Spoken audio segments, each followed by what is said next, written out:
अस्सलाम वालेकुम रहमतुल्लाहि व बरकातुहू। मैं खैरुद्दीन चिश्ती आपका बहुत बहुत इस्तकबाल करता हूँ। हमारे आज के इस नुस्खे के अंदर जो मैं आपको बताने जा रहा हूँ उसे गौर फरमाएं, गौर से सुनाएं। जो बहनें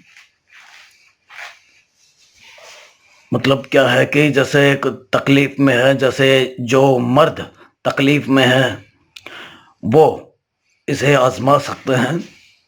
ये जो नुस्खा है, ये नुस्खा क्या है कि अपनी जोरू को, अपनी महबूबा को, अपनी जोरू को अपना गुलाम बनाने के लिए और उनको अपने कहने पे चलाने के लिए और उनके साथ ताल्लुकात कायम करने के लिए ये नुस्खा है।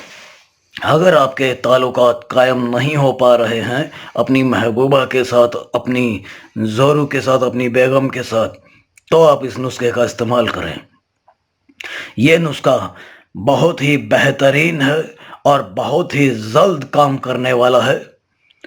ये नुस्खा जो आप आजमाएंगे तो आजमाते ही आपको दूसरे दिन से ही फर्क पड़ना शुरू हो जाएगा इंशाअल्लाह। अल्लाह के रहम करम से आपके ऊपर जो है इतना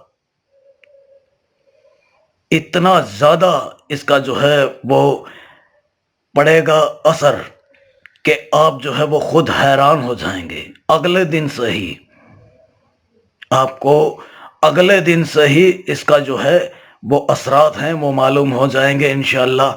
अल्लाह के रहम करम से और अल्लाह पे इत्मीनान करके आप इस नुस्खे का इस्तेमाल करें और ख़ुद पाक और साफ हो करके, खुद पाक और साफ हो करके और जुम्मे के रोज़ इस नुस्खे का इस्तेमाल करें इंशाअल्लाह।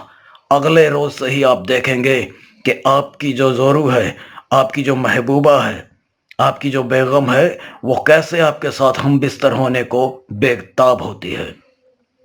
वो खुद आपकी गुलाम होगी, ये मेरा वायदा है आपसे। आप खुद इसे आजमा के देख के, अगर आपने खुद ने आजमा लिया तो आपको खुद को एहसास हो जाएगा, महसूस हो जाएगा अगले रोज से ही। अगर ना हो तो आप हमसे राब्ता करें, हमें फ़ोन करें, हमें अपनी तकलीफ़ बताएं। अगर पहली बात तो ये हो ही जाएगा, अगर ना हो तो इसका मतलब कोई ना कोई वजह है। उस वजह की वजह से आपका जो है ये ताल्लुकात कायम नहीं हो पा रहा है, या वो आपकी गुलाम नहीं हो पा रही है, या वो आपके पास नहीं आ पा रही है। अब करना क्या है वो आप गौर फरमाएं। अल्लाह के रहम करम से हमें 2 लौंग, ये देखें 2 लौंग लेनी है साबुत, और इसी के ऊपर ही ये नुस्खा आजमाना है।